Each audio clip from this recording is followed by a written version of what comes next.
The Supreme Court has upheld an income tax, and as such, the court has upheld a tax on the benefit of federal privilege measured by the dollars produced through its exercise. That kind of a tax is an indirect tax. Engaging in the activity of exercising a federal prerogative is a voluntary act. No one can be forced to do it. No one has to do it to make a living. It is entirely voluntary. Anyone who's chosen to enjoy the benefits of the exercise of a federal prerogative voluntarily takes on the tax burden that's associated with it. And so, a tax on income, when that term is understood to mean what the law says it does, is clearly an indirect excise tax, and thus clearly constitutional without apportionment. The government is given the authority to tax itself, to tax its own activities, to tax things that involve the exercise of the powers that we delegated to it. It can tax the profitable exercise of federal prerogatives. Just as if your neighbor comes to you and asks if he can set up a lemonade stand in your driveway, you have the authority and the right to demand a piece of the action. The federal government could do the same thing. When you come and say, I want to make a deal, I want to exercise some of your powers, I want to exercise some of your authorities and make some money doing so, the federal government can say that's fine, and I get a piece of the action. We get a little chunk of that. We get some of that income, and that's what we have. There is no authority in the hands of the federal government to tax someone for simply engaging in contract with someone else, to tax them from engaging in trade, to tax someone for acquiring money, for possessing money. And in fact, there is no tax on any of those things as well. No tax has been even nominally imposed on any of those things. The income tax is, in fact, a tax on the exercise of federal prerogatives. This is revealed in many different ways in the law, and also the history of the law and the Supreme Court rulings about the law. Although the fact is that the term income itself is not formally defined anywhere. But we see what the tax is applied to, identifying clearly what income can be. So, to get back to the question, there is no constitutional authority for a tax on earnings. There is no constitutional authority for a tax on wealth, on money, on contract, on trade. The government is prohibited from any tax on those things. To tax those things would be to tax a person in the exercise of their own rights. That would be a direct tax. The Constitution specifically prohibits a direct tax other than through the mechanism of apportionment. What's important to understand is that income is not earnings. If income means earnings, money, wealth, trade, contract, what have you, all that comes in, so to speak, or anything related to all that comes in, then it would be an irreconcilable conflict with the prohibition on a direct tax.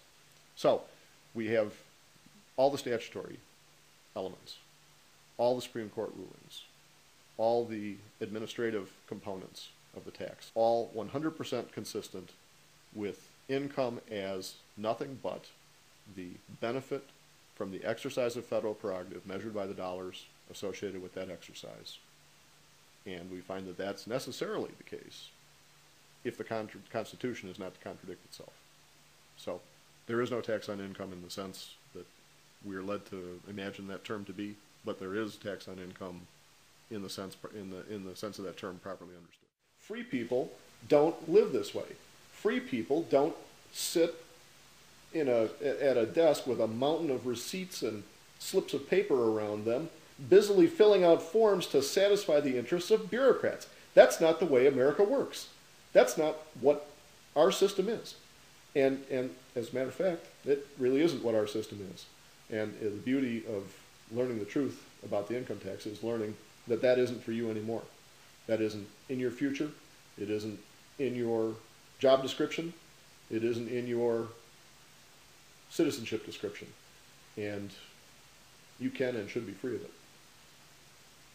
We're talking about intellectual revolution, if anything else, right? It's just a revolution of standing up, learning the truth, acting on what you learn, and insisting that our servant government remember its role. No bloodshed, no violence, none's necessary. The law is on the side of American freedom. The law is on the side of those who would learn and act on the truth. Yeah. People aren't free. People in this country are feeling the walls closing in on them.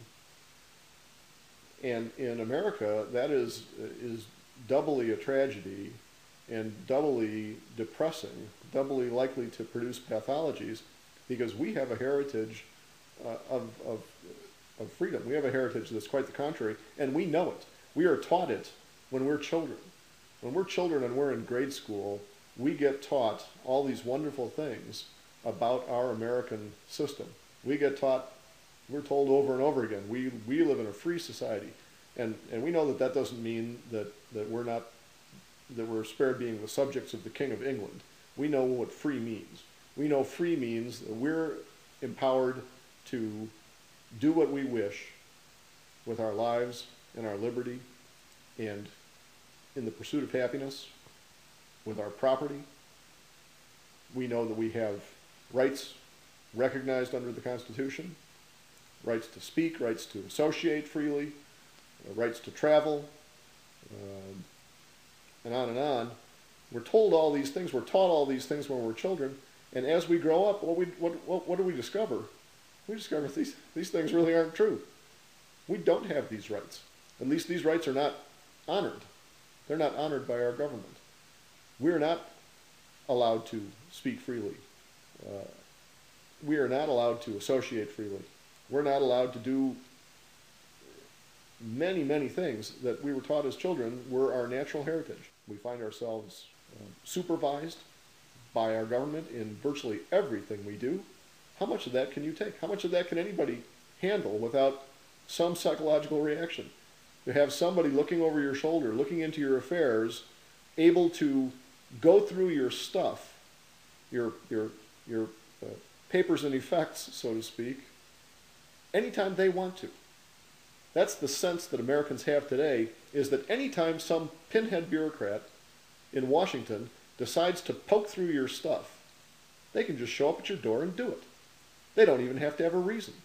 They don't have to be able to cite some issue, something you've done, some suspicion that's been raised about you. They can just show up at your door and say, "Hey, Smith, we want to look through your desk." How could people not be depressed in a situation like that? That's a real depressing thought.